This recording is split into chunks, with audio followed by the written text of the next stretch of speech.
રાજકોટ જવાનું ફરીથી કેન્સલ કરું પણ ફરીથી મીટિંગ ફિક્સ કરી દેજો ને. કેવી રીતે કરું? કુમારભાઈ ફોરેન જવાના છે એટલા માટે તો એમને મને અર્જન્ટ બોલાવ્યો હતો. હવે પાછા આવશે ત્યારે મીટિંગ થશે.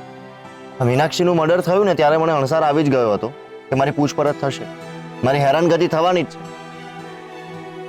પણ હવે મારાથી સહન નથી થતું.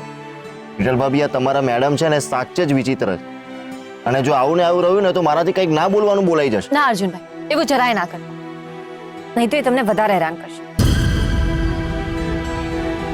અર્જુનભાઈ, તમને એક પ્રશ્ન કરું? હા પૂછો. તમારા મેડમને ના નથી પાડી શકતો તો તમને તો કેવી રીતે ના કહું? એવું નહીં અર્જુનભાઈ, પણ હું આ ડિપાર્ટમેન્ટમાં છું અને મીનાક્ષી મર્ડર કેસની આડકતરી રીતે તપાસ કરી રહી છું, એટલે મારા મનમાં અમુક પ્રશ્નો થતા હતા. હા હા પૂછો, વાંધો નહીં. અર્જુનભાઈ, તમે છરો લઈને મીનાક્ષીના ઘરે શું કામ ગયા હતા? કારણ કે મને બહુ જ ગુસ્સો આવ્યો હતો જ્યારે એને ગોપીને જાનથી મારી નાખવાની ધમકી આપી ને ત્યારે જ મેં નક્કી કરી લીધું કે આનાથી ગમે તે રીતે છુટકારો મેળવવો પડશે. હું એની સાથે ડિવોર્સની વાત કરવા માટે ગયો હતો. પણ છરો લઈને? હા, કારણ કે તમે તો જાણો જ છો તેને ધમકીની ભાષા સિવાય બીજી કોઈ જ ભાષા સમજાતી નથી, જાણો છો ને? અરે હું છરો લઈને ખાલી એને ડરાવવા માટે ગયો હતો. વિઠ્ઠલ ભાભી, હું ગુસ્સામાં કંઈ પણ બોલી લઉં પણ કોઈનો જીવ લેવાની હિંમત મારામાં નથી. ને ભલે ગમે તે હોય, પણ એક સમયે મેં એને પ્રેમ કર્યો હતો. એ મરે એના પાપે, શું કામ મારું એને? હું એને મારવાના ઈરાદે ગયો જ નહોતો. એટલે અર્જુનભાઈ, તમે કંઈ જ નથી કર્યું ને? હા. પણ અર્જુનભાઈ, તમે આ બહુ ખોટું કર્યું. તમારે છરો લઈને જવાની જરૂરત જ નહોતી. હવે તમે મહેશ્વરી મેડમની આંખમાં આવી ગયા ને. હવે અમારી દુશ્મની તમારા ઉપર કાઢી અને તમને ખોટી રીતે હેરાન કર્યા કરશે. પણ આવી રીતે તું કામ ધંધો કેવી રીતે કરીશ?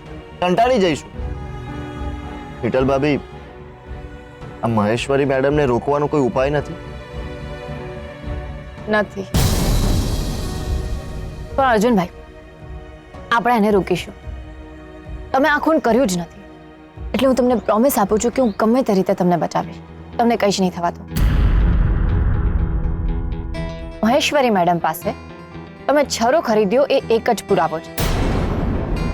એટલે એ છરાને મર્ડર વેપન તરીકે પ્રૂફ કરે ને એ પહેલા આપણે પ્રૂફ કરવું પડશે કે એ છરો તમે ઢાબાના કામ માટે ખરીદ્યો હતો. હા, બરાબર. અર્જુનભાઈ, ક્યાં છે એ છરો?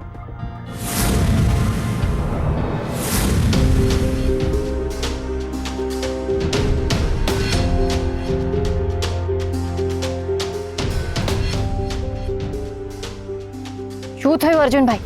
નથી મળતો છરો? અહીંયા તો દાઠ્યો તો મેં. આર યુ શ્યોર કે તમે અહીંયા જ સંતાડ્યો હતો? અરે હા, આવી વસ્તુ હું થોડી ભૂલું. તો પછી ક્યાં ગાયબ થઈ ગયો?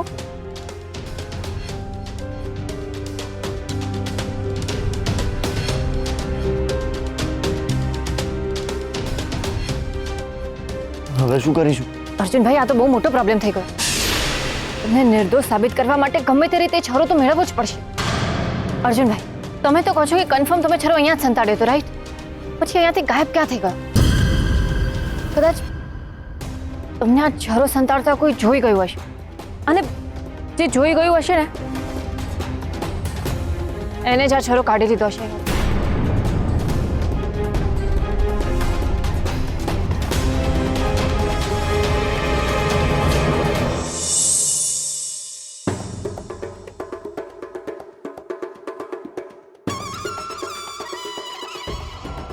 યસ મેડમ, તમે મને બોલાવી? હર્ષવર્ધન ગમે તેવો હોય, એને પોતાના સિનિયર્સના ઓર્ડર ફોલો ના કર્યા હોય એવું મેં ક્યારેય નથી સાંભળ્યું.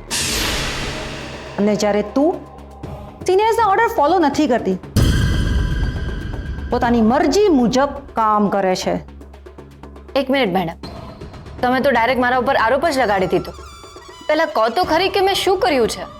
ચટાપ!